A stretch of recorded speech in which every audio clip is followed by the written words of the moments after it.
ஒரு simple and சூப்பரான vegetable pulao soya gravy எப்படி பண்ணுறதுன்னு பார்க்கலாம் வாங்க. ஒரு குக்கரில் ஒரு ஸ்பூன் நெய், ஒரு ஸ்பூன் எண்ணெய் விட்டுட்டு ஸ்பைசஸ்லாம் ஆட் பண்ணிக்கோங்க. 4 முந்திரி பருப்பு, 4 பச்சை மிளகா, 2 வெங்காயம், ஒரு தக்காளி, உங்களுக்கு விருப்பமான வெஜ்ஜஸ் கேரட், பீன்ஸ், உருளைக்கிழங்கு, பட்டாணிலாம் இருந்தால் போட்டுக்கோங்க. கூட ஒரு ஸ்பூன் ஜிஞ்சர் கார்லிக் பேஸ்ட் போட்டு நல்லா வதக்கிட்டு, ஒரு கைப்பிடி புதினா, கொத்தமல்லி, உப்பு, அப்புறம் ஊற வச்ச அரிசி நல்லா போட்டு ஒரு கிளறிட்டு, தேங்காய் பால் வந்து நான் அரைச்சி ஒரு டம்ளர் எடுத்துக்கிட்டேன். அது கூட ஒரு டம்ளர் வாட்டர் ஆட் பண்ணிக்கிட்டு, ஒரு டம்ளர் அரிசிக்கு 2 டம்ளர் தண்ணி அளவு வச்சு 3 விசில் வச்சு ஆஃப் பண்ணி இறக்குனீங்கன்னா சூப்பரான வெஜிடபிள் புலாவ் ரெடி.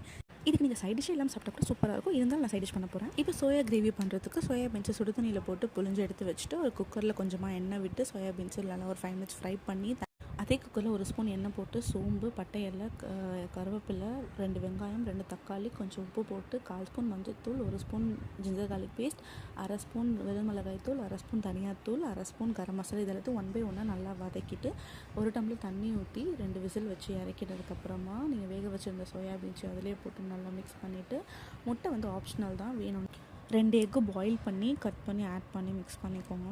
அவ்வளோதான், சூப்பரான லன்ச் ரெடி. Happy eating.